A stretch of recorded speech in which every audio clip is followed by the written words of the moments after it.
comarcas como a da Coruña, Betanzos, Carballo, que son as que máis visito así, veñen sufrindo nos últimos anos esta invasión de plagas, non só dos plumachos, sino da velutina tamén, que están modificando gravemente a nosa flora e fauna. Nós, desde o Grupo Provincial, como sabes, vimos denunciando e combatindo a súa erradicación aquí en Oleiros. Non me canso de abrir expedientes aos propietarios das fincas que teñen os plumachos nelas para que as elimine, non? Pero hai unha situación real desde o goberno autonómico, que é o principal, máis o estatal, os que contaminaron Galicia con esta planta que puxeron de fora, puxeron nas carreteras, autopistas, etc., así como parte de moitísimos concellos que fan oídos sordos, que non se enteran do que está a pasar. Hai unha pasividade inexplicable. Por tanto, os plumachos da Pampa, que así se conocen, o nome científico é outro, así como a vespa velutina, dicen desde a Xunta que viñeron para quedarse. É unha postura moi fácil, non? Dicen, se pode combatir. A velutina vola, e ainda así en Oleiros eliminamos centos de nidos.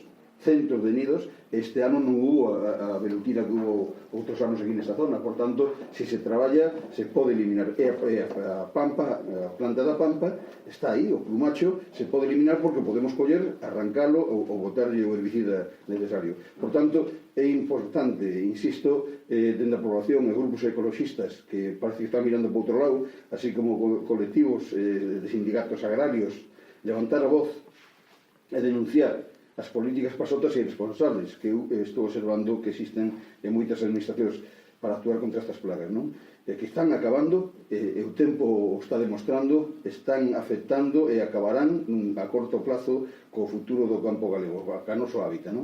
Por tanto, é necesario que particulares e propietarios se conciencien da obriga de arrancar a planta das súas fincas, principalmente agora. Tiñan que haberse cortado os plumachos xa antes de que estuveran en flor total, como veña un pouco vento se vai a propagar por todos os sitios, porque estos son os que están a provocar tamén, cando ti tes unha finca che de plumachos e o do lado ten, o ano seguinte o do lado vai estar invadido totalmente.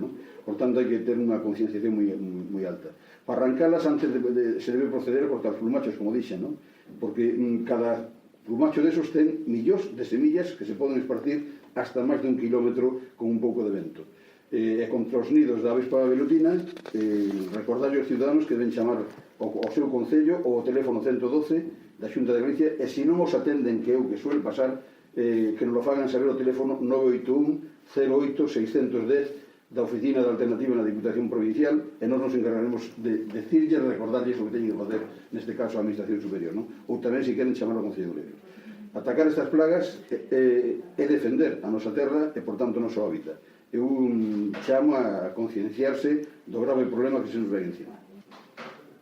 A mí outro día un alcalde que está na Diputación, que é unha gran persona, por certo, que é do Concello de Carballo, dixía, Gelo, eu tomaba a coña cando dicías aquí no pleno de Diputación, que cando ora salgo de Carballo e veño para aquí para a Diputación e paso polos polígonos industriales, é que non se ve outra planta máis que o plumacho. É moi grave o que está pasando, pero bueno, eu seguirei martillando ainda que parezca pesado.